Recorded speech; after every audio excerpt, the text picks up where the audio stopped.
It's 5 a.m. and I am on a chairlift in northern Pakistan. What you see behind me there are the Karakoram Mountains, and I am on my way to... Wait, hang on. I should tell the story from the actual beginning. Let's go.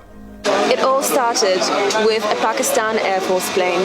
This is the legendary C-130. This thing makes your heart skip a beat, even if, like me, you know nothing about planes. So yeah, my Instagram basically became a set of Mission Impossible for the day. And you know it's one of those planes that you see in movies. Yep, just like an action movie, heading into the unknown with a crew of strangers who would soon become friends. But that wasn't even the best thing. The plane flew right above the jagged peaks of Pakistan's mountain ranges, the Karakoram, the Hindu Kush, and the Himalaya. And at one point, that infamous summit of Nanga Parbat appeared beside us. The name literally translates to Naked Mountain because its slopes are so steep that not even snow can stay on them. But, you know, Nanga Parbat is better known as Killer Mountain. Turns out that was just the beginning.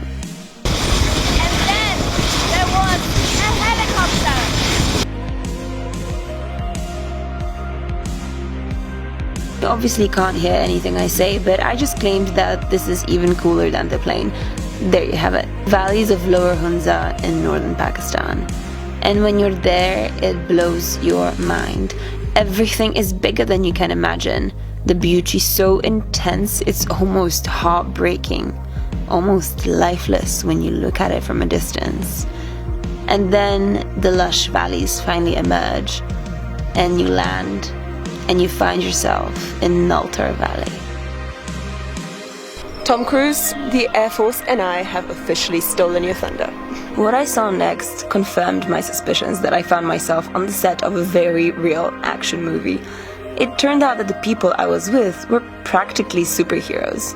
Last week I ran 3 marathons in 3 countries in a row. 21 50Ks in 21 days, and I currently hold the Guinness record for that achievement. Last year I ran across the Qatar desert. There were 6 sand dunes and it was 30k. It was hard. I won the Gobi Marathon in Mongolia. The Marathon des Sables, which is a 250-kilometer foot race through Sahara Desert. Okay, thanks. And I did the ultra marathon challenge as well. So I completed the ultra marathon on all 7 continents in the fastest time, and I did it in 41 days, and that was tough. Being the youngest to run 7 marathons on 7 continents. In Antarctica. I ran the London Marathon for charity, and I raised over £5,000 for a children's hospice that I was volunteering for. You want me to talk? Okay. Yes. I'm here in Pakistan to run my 202nd marathon, and this will be my 79th country to run a marathon in. I've run 3 consecutive years, more than 52 marathons every year. Last year I've stepped it up a little bit by running 59 marathons in 58 different countries in a year. And all these people crossed the world and came to Pakistan to take part in one epic adventure. So I guess I should probably tell you what that is, right? Alright, can I finally get back to my original story? It's 5 a.m. and I am on a chairlift in northern Pakistan. What you see behind me there are the Karakoram Mountains. I am on my way to a high-altitude marathon organized by the Pakistan Air Force and Z Adventures. Since it's pretty dark outside and I have to use my phone to light up my face, let me show you how this route actually looks during the day. That's right. The start of the marathon is at the top of this chairlift. But before we begin, I guess like with all of these mountain things, there are some problems that you just don't end up anticipating. Like this. That's the starting line. And that's a herd of cows. But you know what, I think I was the only person paying attention to our furry friends here. Because in the minds of everybody else, this ultra-challenging race was just about to begin. They were getting ready in their heads, they were warming up their bodies, and they were waiting for it to start. I can't imagine that anticipation.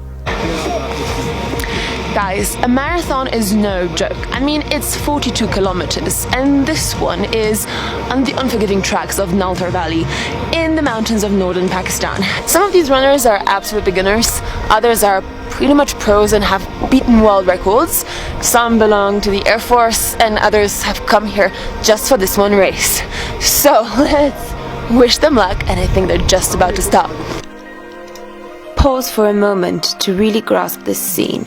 All these people from Pakistan and around the world running together in a remote valley in this complex, beautiful country. And that's it, they're off. And as the runners started moving through that difficult terrain at 3,500 meters of altitude, the scene began to sink in for me.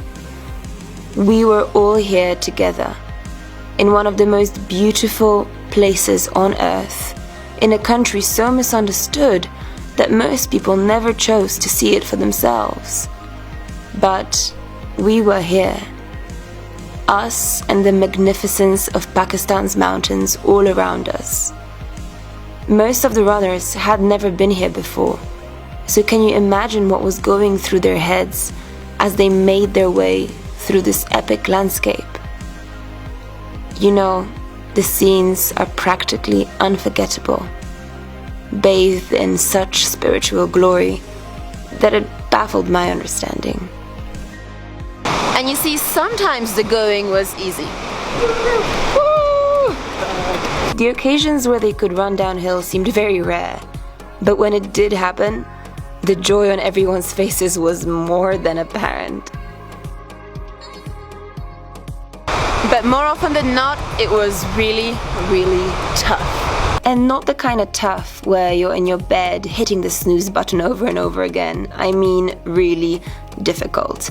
The kind of tough where you're constantly negotiating with yourself, pushing your own mind to give you strength to take that one extra step, where you're awestruck by the magnificence of what you see around you, but you're also cursing the mountains for how much they demand of you.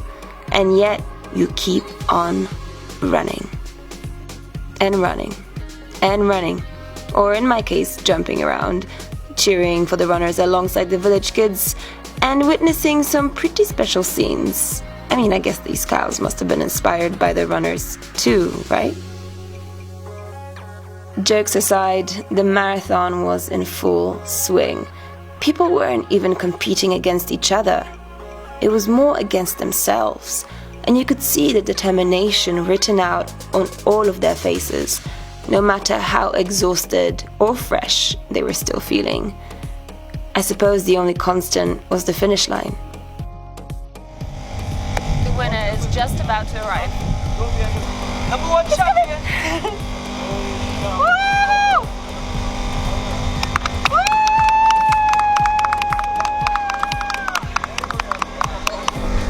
The most shocking thing is that he doesn't look tired at all. Maybe he didn't look it, but this was one absolutely incredible win for Pakistani runners. And afterwards, they started coming in like flies. And here is the second man. And we've got the third. Here's the fourth. And here we've got Steve. And here's the next one. And there's another one. And there was another. You know, I find it pretty incredible that eventually every single person made it to the finish line. And afterwards, we celebrated Hunza style.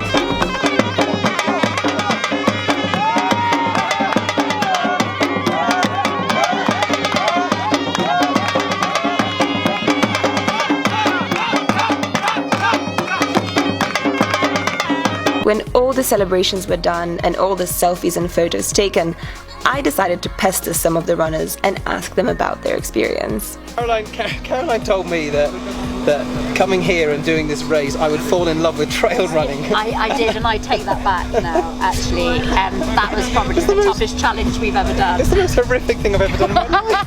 Horrific? You yet remain the most positive person I've ever met in my life. And if there's one person I wanted to meet on my final lap, it was you. Yeah, that was cool. Seemed quite positive now, but maybe on lap sort of, the last few laps. I have to say, it has been. Yeah, I mean, I knew it was going to be brutal, but goodness me, it was tough. But it was good. I'm glad I've done it. Yeah, no, absolutely. And the fact that we ran that real tough challenge in Pakistan, rather than just like your bog standard marathon, that was That's the hardest trail I've ever done. You won't. I don't think you'll get a better setting for a race. No, that's it. It's astonishing. It's astonishing. And now, and you can appreciate it a little bit more now. Obviously, we're now chilling and relaxing. So you ready for another little lap? The stroll? But I tell you what, the person holding the camera should maybe contemplate seeing how we suffered. So why don't we turn the tables? We'll take the camera and we'll see you. Needs to do 4K, definitely. No way. This girl, we're going to convert her. I think this trip has sort of made her think about it. Think of the views, think of the hits. Think of how Amazing. We have 30 international runners who are really, really cool. The track was tough. But you managed to finish it in time. That's a lot of great PR, but I want the real stuff. Okay. Tell me the real stuff. Oh, we're in pain. I'm in pain, a lot of pain. When I walk, I move like a stick man, you know? I am the only penguin in Pakistan at the moment. Yeah, you know, with 30 penguins probably. The people in the village cheering for us. That was the best thing. That's true. The kids down there. It was amazing. Awesome. High-fiving. Yeah, high-fiving. Great. They're an inspiration actually. So, fabulous. Yeah, those kids. Keeps you going. It does. Okay. Thank you so much. Cheers. Bye. So that's it. The race is done. And from what I heard from the runners, it was interchangeably absolutely exhausting, devastating, awe-inspiring, eye-opening, the craziest thing I've done in my life, the best thing I've done in my life.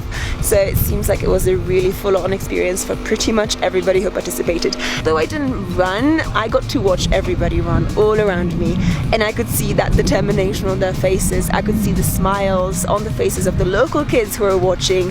They're like, wow, what is happening? Who are all these people? And all the villagers as well, who were really supportive and cheering everybody on. And even like the cows and all the livestock that just happened to be passing by on the roads as the runners were making their way through the trail.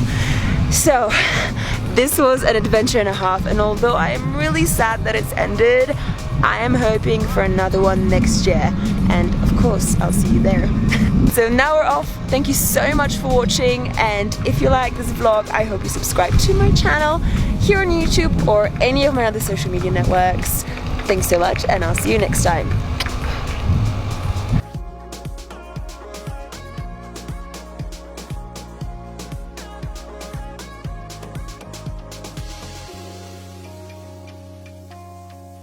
You know what? Maybe I should have made this into a horror movie, not an action movie. Because, guys, this is like pretty... You can't even see anything. This is what makes it even more scary. It's so dark.